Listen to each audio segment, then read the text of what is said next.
Life is like an ocean voyage, and our bodies are the ships. And without a moral compass, we would all be cast adrift. So to keep us on our bearings, the Lord gave us a gift. And like most gifts you get, it was a book. I only read one book, but it's a good book, don't you know? I act the way I act because the good book tells me so. If I don't know how to be good, it's to the good book that I go. The good book is a book, and it is good, and it's a book. I know the good book's good because the good book says it's good.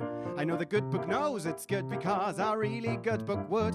You wouldn't cook without a cookbook, and I think it's understood. The good book is a book, and it is good, and it's a book, and it is good for cooking. I tried to read some other books, but I soon give up on that. The paragraphs ain't numbered, and they complicate the facts. I can't read Harry Potter cause they're worshipping false gods and that. And Dumbledore's a homo, and that's bad cause it's not good.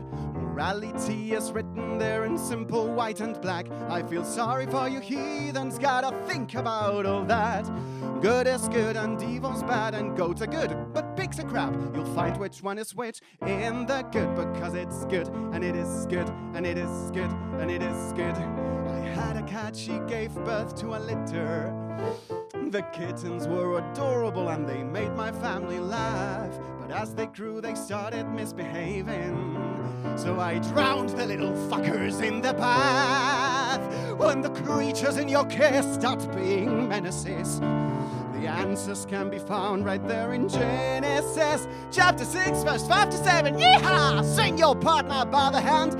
Have a baby if you can. But if the voices in your head say to sacrifice your kid in honor of your loving God, feathers for dead baby blood, it's only fate the book demands. So rise that knife up in your hand.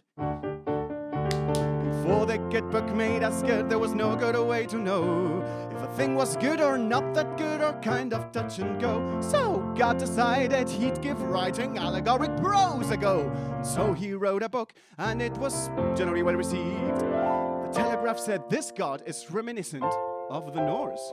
The Times said kind of turgent, but I like the bit with horses. The Mail said lots of massacres, a violent tour de force. If you only read one book this year, then this one is a book, and it is good, and it's a book. Yeehaw! Swing your daughter by the hand. But if she gets raped by a man and refuses then to marry him, stone her to death.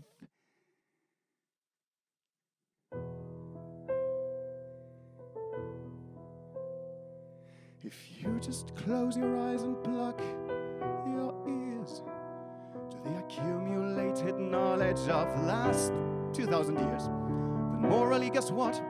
You're off the hook. And thank Christ you only have to read one book. Just because the book's contents were written generations hence by hairy desert-dwelling gents squatting in that dusty tent. Just because what heaven said was said before that leavened bread.